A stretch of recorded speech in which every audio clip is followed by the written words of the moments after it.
बड़ी आपदा से टकराने की, हर संकट का सामना करने की और फिर से खड़े हो जाने की प्रेरणा देता है।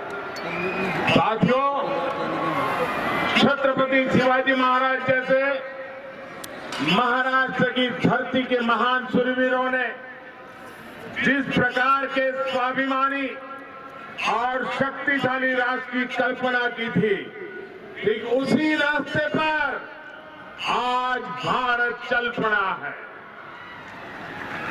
साथियों, 2014 में आपके सामने हम कुछ लक्ष्यों को लेकर के आए थे।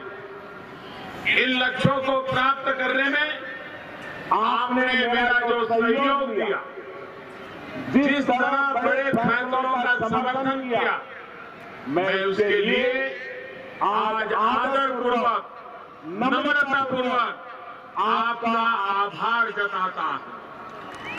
भाई और बहनों, आपके इस चौकीदार की 5 वर्ष की सबसे बड़ी कमाई है विश्वास।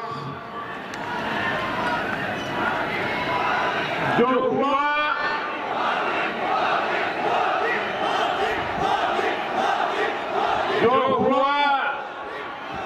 उसके लिए भी आपका ये चौकीदार याद आता है, और जो होना चाहिए उसकी भी जिम्मेदारी मेरे ही हिस्से में है। इसी विस्तार को विश्वास देते हुए संकल्पित भारत, सशक्त भारत बनाने का संकल्प हमने देश के सामने रखा है।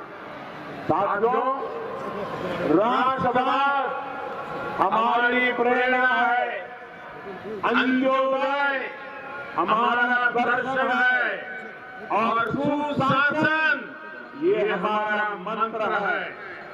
इसी भावना पर नए भारत के निर्माण के लिए हम देश के जन जन, देश के हर नागरिक की भागीदारी चाहते हैं।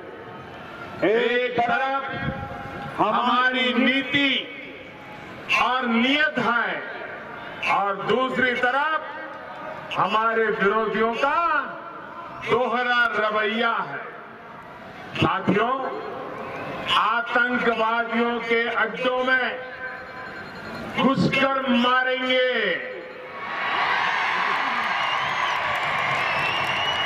आतंकवादियों के अड्डे में घुसकर मारेंगे, ये नए भारत की नीति है। आतंक को हरा कर ही हम दम लेंगे, ये हमारा संकल्प है। जम्मू कश्मीर में राष्ट्रवादियों के मन में हमने एक नया विश्वास जगाया है। अब जम्मू कश्मीर में स्थिति सामान्य बनने का हमारा संकल्प है। हम सामने देख रहे हैं परिणाम को। साथियों, घुसपैठियों की पहचान का हमने वादा किया था। ये बड़ा काम हम शुरू कर चुके हैं। अब घुसपैठ का पूरी तरह बंद करेंगे, ये हमारा संकल्प है। नक्सलियों पर प्रहार और आदिवासी भाई बहनों तक विकास का लाभ पहुंचाने के लिए हमने दिन रात मेहनत की। हम नक्सल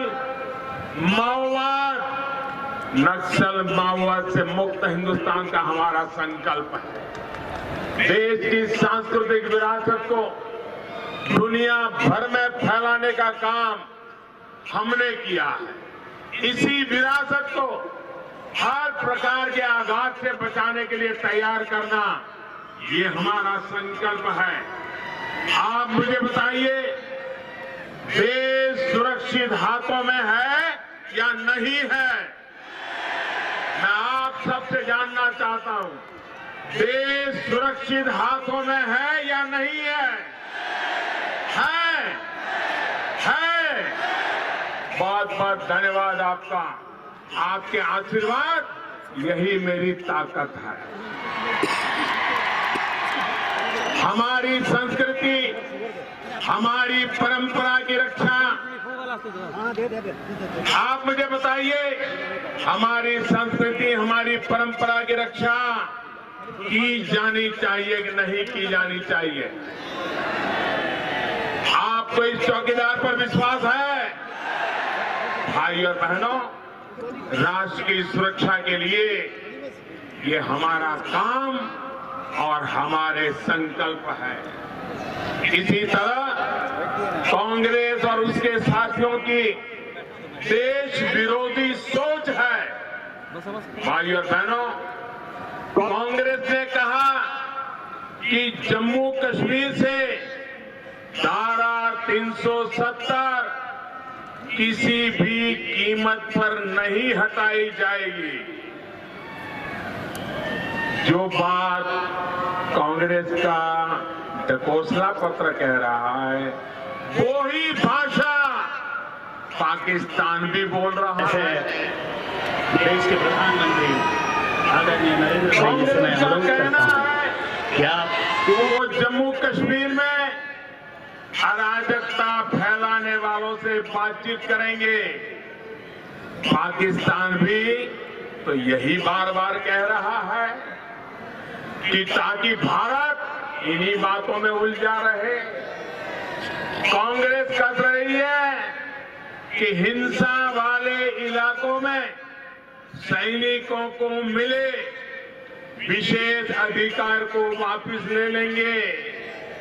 पाकिस्तान भी तो यही चाहता है ताकि आतंक के सरपरस्तों को खुली छूट मिल जाए। कांग्रेस ने घोषणा की है कि देश को गाली देने वालों, टुकड़े टुकड़े की बातें करने वालों, उनको खुला लाइसेंस देंगे, देशद्रोह का कानून खत्म करेंगे। पाकिस्तान तो भी यही चाहती है कि भारत के खिलाफ काम करने वालों को खुली छूट मिल जाए। भाइयों बहनों, जो लोग ऐसी बातें कर रहे हैं उन पर विश्वास कर सकते हैं क्या? ऐसे कांग्रेस पे विश्वास कर सकते हैं क्या? उनके साथियों पर विश्वास कर सकते हैं क्या? क्या ये लोग देश को सुरक्षा दे पाएंगे क्या? भाइयों बहनों, कांग्रेस आज संकल्प पत्र में हम जिएंगे तब तक 370 नहीं हटाएंगे की बातें करती है। अरे कांग्रेस में अकल होती और 1947 में ऐसी हिम्मत के साथ खड़ी होती कि हम देश का बंटवारा नहीं होने देंगे तो ये पाकिस्तान पैदा ही नहीं होता। ये पाकिस्तान कह रहा है, वही भाषा कांग्रेस के चुनाव मैनिफेस्टो में दिखाई दे रही है। भाइयों बहनों, ये बड़े जोरों से कह रहे हैं कि देश में से हम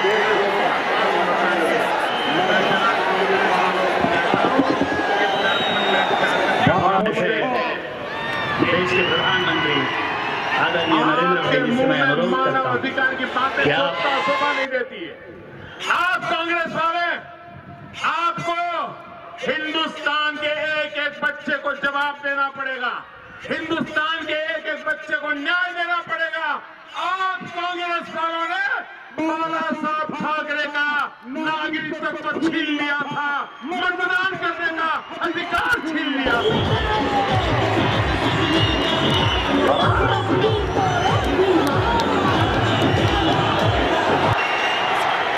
ज्ञानेश्वरांनी जो भेटा बांधला त्यात तशाच पद्धतीच्या भेट्याने आदरणीय नरेंद्र भाईंचं आपण स्वागत करतो आहे। कांग्रेस और उसके महामले देश में इतने दशकों तक सुरक्षा की ऐसी स्थिति बनी रही। अब तो कांग्रेस, एनसीपी जम्मू कश्मीर के लिए अलग प्रधानमंत्री चाहने वालों के साथ खड़ी हो गई। शरद राव,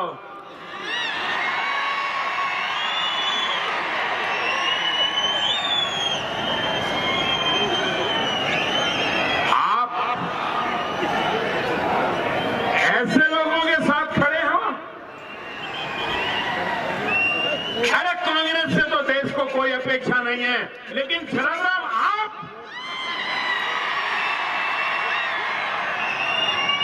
क्या शरद राव आपको शोभा देता है क्या? अरे राजनीति अपनी जगह में है, शरद राव वहां शोभा नहीं देते हैं। अलग प्रधानमंत्री की बात करने वाले, जम्मू कश्मीर के अलग हो जाने की बात करने वाले, ये वो लोग हैं जिन पर देश ने भरोसा किया। जम्मू कश्मीर पर दफा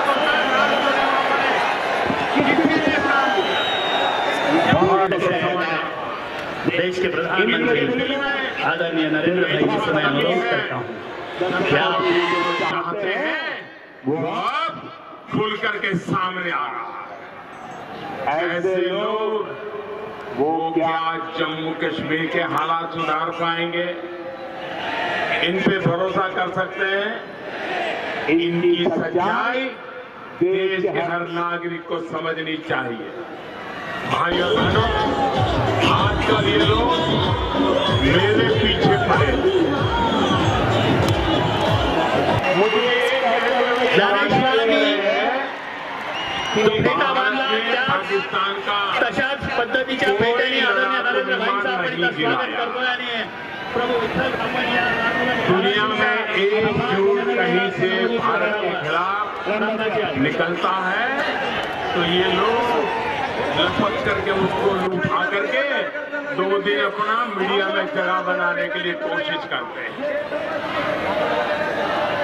अरे मेरे प्यारे कांग्रेस के नौजवानों, कांग्रेस के बुजुर्गों, आपको कितने सबूत चाहिए?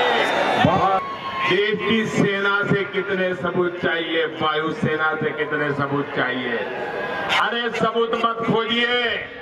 जिस दिन हमने एयर स्ट्राइक किया, दूसरे दिन पाकिस्तान ने थोड़ा रौब दिखाने की कोशिश की और घंटे भर में पाकिस्तान का स्पोक्समैन टीवी पर आया और आकर के उसने कहा कि हमने हिंदुस्तान के 2 जहाज गिरा दिए।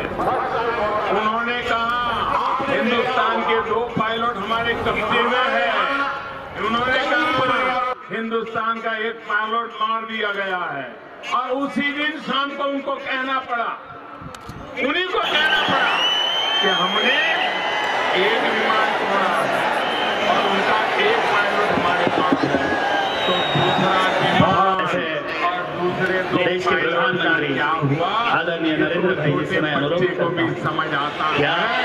और इसलिए अरे जिनको हमारे पर भरोसा नहीं, जो आप लोगों को अपने ही वीर जवानों की बातों पर भरोसा नहीं है, ऐसे लोगों और इनके साथ खड़े लोगों को सजा देना जरूरी है। आप सजा देंगे कि नहीं देंगे? कड़ी सजा देंगे कि नहीं देंगे? इनकी जमानत जब्त हो, ये हालत पैदा करेंगे। अपने वोट बैंक के लिए, अपने राजनीतिक स्वार्थ के लिए इन लोगों ने देश की सुरक्षा को नजरअंदाज किया। तशाच पद्धतीच्या भेटीने आदरणीय नरेंद्र भाईंचं आपण इथं स्वागत इनके सारे पुराने खेलों पर रोक लगा दी। अब जो फैसले हो रहे हैं वो सिर्फ और सिर्फ देश के हितों को आगे रखकर, देश के लोगों को आगे रखकर किए जा रहे हैं। भाइयों और बहनों, गांव और किसानों के लिए महायुति की सरकार ने निरंतर काम किया। 2022 तक किसान की आय 2 गुनी हो, ये हमारा संकल्प है। इस संकल्प को पूरा करने के लिए हमने 22 फसलों का एमएसपी लागत का 1.5 गुना तय किया था। हमने बीज से बाजार तक पुरानी व्यवस्थाओं को बदलने के लिए काम किया है। इसी तरह प्रधानमंत्री किसान सम्मान निधि के जरिए अभी 12 करोड़ छोटे और सीमांत किसान परिवारों के खाते में आज सीधे पैसे जमा हो रहे हैं। अब भाजपा ने कल जो संकल्प पत्र घोषित किया है, हमने देश के किसानों को वादा किया है कि चुनाव के बाद हमारी जब नई सरकार बनेगी और नई सरकार बनने के बाद पहले वाली जो हमने योजना बनाई है छोटे और सीमांत किसानों की, उसको आगे बढ़ा करके देश के सभी किसान परिवारों को ये योजना का लाभ मिलेगा।